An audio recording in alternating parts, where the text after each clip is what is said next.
رسول پاک صلی اللہ علیہ وآلہ وسلم کے پاس مدینہ منورہ میں ایک خبر آتی ہے جو چونکا دیتی ہے.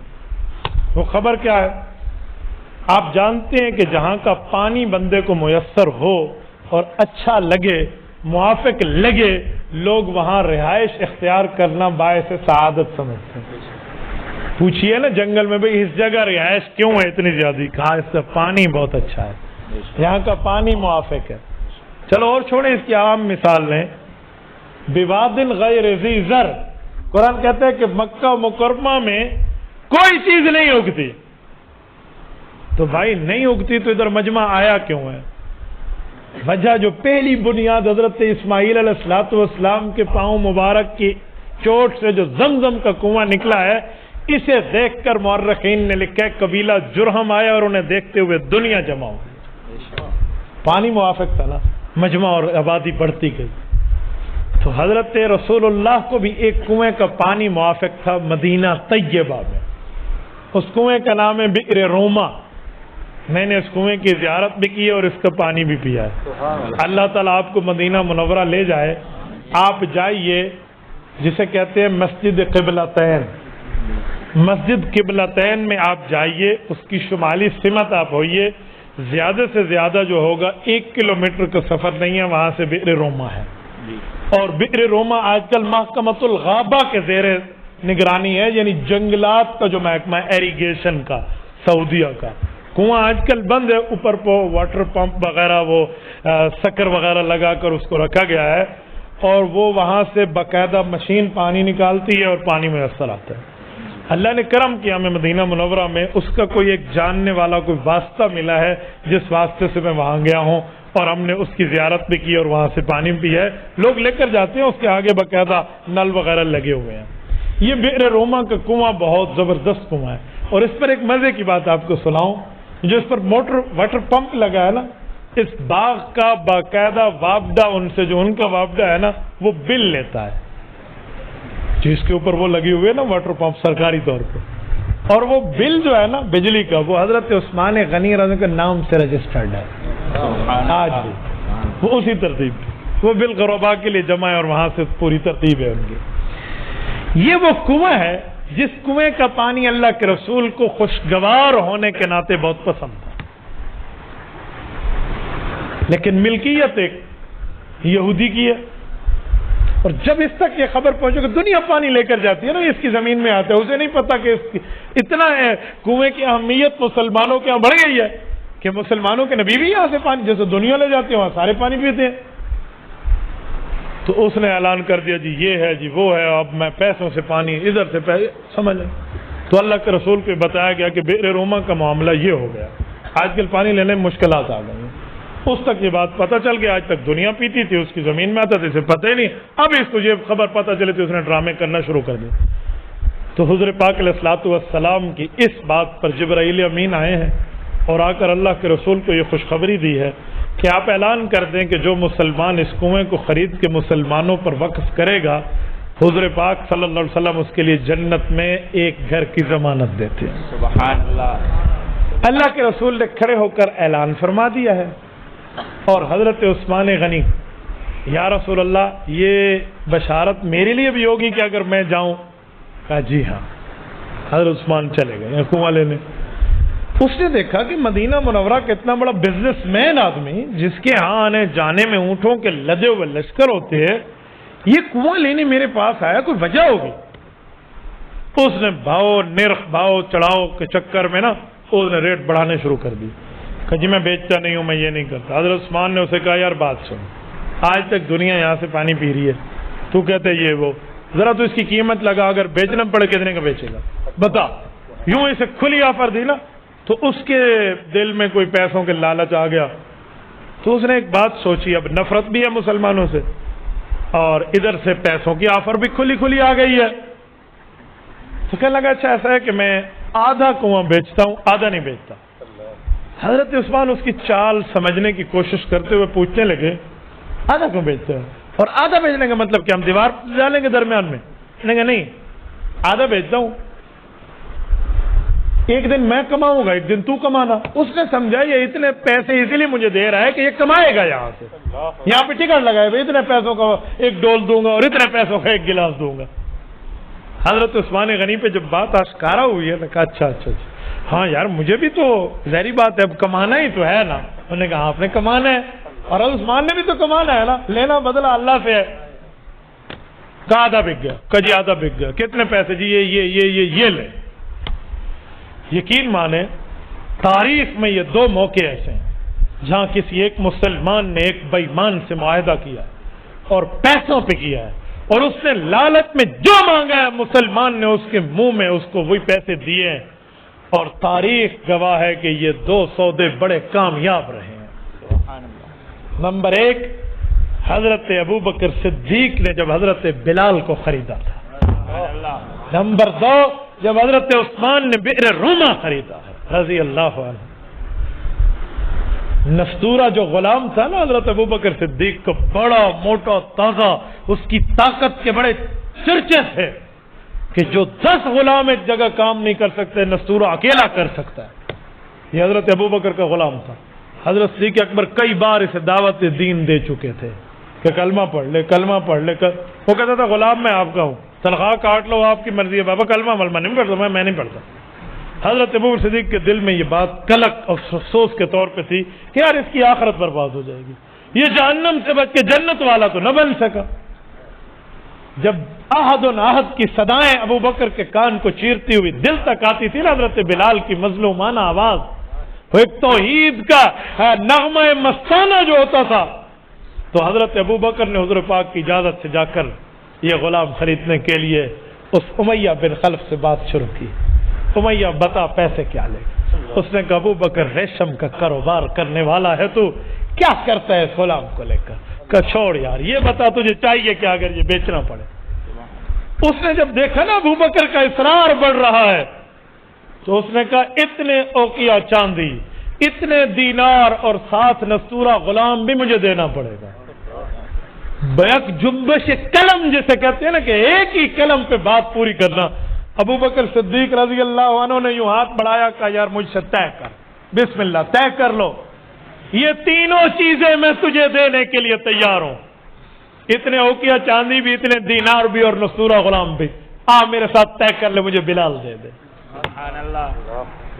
شروع میں وہ کہتے ہیں یار تو یہ کیا ہو گیا ہے، بات سچ کر، اسے یقین نہیں آیا نستورہ مجھے ملے گا جو اکیلا 10 غلاموں کا کام کر جائے، اور ابوبکر کی نظر کہاں ہے نا، کہا جی دوں گا، کہا جی ٹھیک ہے۔ 2 گواہ قائم ہوئے اور صدیق اکبر بھاگم بھاگ گھر گئے ہیں، نستورہ ادھر آ جائے، یہ فلاں چیز اٹھا دو، یہ مجھے پوری مال ملبہ اکٹھا کیا اور امیہ کو آ کر دیا اور نستورہ حوالے کیا، اور بلال رضی اللہ عنہ کو لے کر چلے۔ کہتے ہیں جاتے ہوئے امیہ نے کہا کہ ابوبکر کہیں ایسا نہ ہو تو بعد میں اس سودے کو بدل دے۔ اسے یقین نہیں آ رہا اپنی کان اور آنکھوں پہ، کیا کہیں سے؟ تو حضرت صدیق اکبر رضی اللہ عنہ نے دیکھ کر کہا تو اس سے سودے کو کیا بدلوں، میں نے جس سے سودا کیا ہے وہ خود جانتا ہے، جا لے جا، یہ دنیا ہے۔ اللہ اکبر، ابو بکر کی یہ خرید و فروخت خدا کی قسم کمال تجارت رہی ہے۔ آج دنیا کے ہر کونے میں اذان بلالی گونجتی ہے۔ یار اذان بلالی جکارتا کے جزیروں سے شروع ہو کر فجی آئرلینڈ کے کناروں تک حضرت بلال کی دی ہوئی اذان آج مسلمان دیتے ہیں۔ اس کو خریدا حضرت ابو بکر نے اپنے پیسوں سے۔ یار بتاؤ یہ کیا رہے گا، کتنی بڑی تجارت۔ ایک یہ منہ مانگے دام کافر کے منہ میں دیے، اور دوسرا اس یہودی کو بئر روما کی خریداری پہ حضرت عثمان غنی رضی اللہ نے دیے، کہا لے لے۔ اس نے ڈنڈی ماری، آدھا، کہا جی آدھا، اسے نہیں پتا کہ تیرا پالا عثمان غنی سے پڑا ہے، تیرا واسطہ اس سے پڑا ہے، کہا جی آدھا آدھا، جی آدھا آدھا، سوری لین دین ہو گئی، یہ طے ہو گیا مکمل، چلو بھی کل کی باری میری۔ یہودی نے کہا جی ٹھیک ہے، کل کی باری تیری، پرسوں سے میری، کا ٹھیک ہے۔ اس نے اپنی باری میں اعلان کیا اتنے اتنے دام دو گے تو پانی بھرنے دوں گا۔ حضرت عثمان غنی رضی اللہ عنہ نے رسول اللہ کی خدمت میں آ کر یہ بات عرض کی ہے، اور اللہ کے رسول اور حضرت عثمان کا باہم مشورے سے اعلان ہو گیا۔ حضور پاک نے جو لفظ فرمایا نا یہاں، وہ حدیث میں لفظ بڑے کوٹ کرنے والا. فرمایا لوگوں یہ کنواں ہم نے خرید لیا. یہ عثمان کے پیسے کو اپنا پیسہ کہنا ہے، ہم نے خرید لیا. یہ لفظ حضور پاک علیہ السلام نے بھی دو موقع پہ دوسرے کے پیسے کو اپنا پیسہ کر کے بولا ہے. ایک مسجد نبوی کی خریداری کے وقت، کہہ دوں پوری بات سنا دوں، ذوق تازہ ہے آپ کا. اور ایک میرے روما کے وقت مسجد نبوی کی زمین پوچھی نا کس کی ہے، کہ سہل اور سہیل دو یتیموں کی ہے. کہ ان کا بڑا کون ہے، کہ ان کا چاچو. کہ وہ تو صحابی ہے. کہ جی ہاں. کہ بلاؤ ہمیں یہ زمین مسجد کے لیے چاہیے.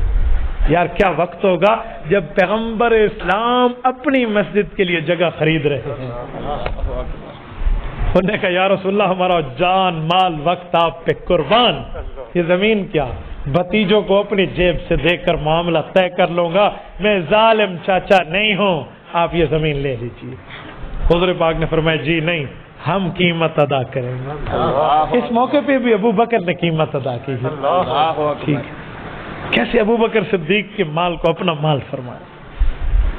ایسے تو نہیں فرمایا. فرمایا ما عندنا یدن الا وقد کافینا ما خلا ابا بکر. لوگوں جس نے بھی ہم پہ احسان کیا میں نے اس کا بدلہ چکا دیا. ایک ابو بکر ہے جس کا بدلہ قیامت میں اللہ سے لے کر دوں گا. کہ ابو بکر کے لیے اعزاز بہت بڑا ہے. اور یہی حضرت عثمان کے پسند ہے. کہا لوگوں ہم نے بئر روما خرید لیا ہے، جس کو چاہیے ہو کل ہماری باری ہے، فی سبیل اللہ پانی لے جائے. یہودی کے وہم و گمان میں بھی نہیں تھا. سارا دن درہم اور دینار کے بانٹتا اور حساب کرتے ہوئے پیسے جمع کرتے ہوئے پانی بیچتا رہا. جب اگلا دن ہوا اس نے سوچا کہ اگر میں نے 2 درہم کا ایک ڈول دیا ہے تو ابو عثمان تو 3 درہم کا دے گا، تو کل میں 4 کا اعلان کروں گا. وہ ساری رات یہ کاؤنٹنگ گویا میں کہتا ہوں پوری رات کیلکولیٹر چاہ کے سوتا رہا اسے. کل میں کیا کروں گا، میں کیلکولیٹ ہی کرتا رہوں. اگلے دن بے چشم فلک نے وہ منظر بھی دیکھا جب حضرت عثمان آئے ہیں اور فرمایا لوگوں آج کے دن مسلمانوں کی باری ہے، ہم بھی تجارت کر رہے ہیں، ہمارے ڈول کا رقم اور پیسہ طے ہو چکا ہے اور وہ بھی ہمیں ملے گا، وہ دے گا اللہ کی ذات ہمیں دے گی. آپ کے اوپر فی سبیل اللہ پیسہ قربان. یہ پانی جتنا بھر کے لے جاؤ لے جاؤ، آج بھی پی لو، کل کے بھر کے بھی لے جاؤ. خوشگوار کنواں ہے مدینہ منورہ کا جس پر اہل مدینہ کی توجہ ہے. اور یہ واحد کنواں تھا جس کو حضور پاک نے کتنا پسند کیا. مسلمانوں نے اس دن کا بھی لیا، اگلے دن کا بھی لے گئے. اب جب باری یہودی کی آئی کون لینے آتا اس سے؟ اور صرف مسلمانوں پہ نہیں، اہل مدینہ پہ مفتی ادا. کوئی مسلم غیر مسلم، کوئی اپنا غیر، جو لینا چاہے دے دو. دنیا کی کیا چیز ہے؟ اور یہ خدائی صفت ہے. حدیث پاک میں ہے لو کانت الدنیا عند اللہ جناح بعوضہ ما سقا منہا شربۃ کافر. کہا اللہ کے سامنے دنیا کی قیمت مچھر کے پر کے برابر ہوتی تو ایک کافر کو پانی کا گھونٹ نہ ملتا. دنیا میں کیا چیز، ذاتیات کے معاملے پہ کیا لینا دینا، اصل تو نظریات اور اعتقادات ہوتے ہیں.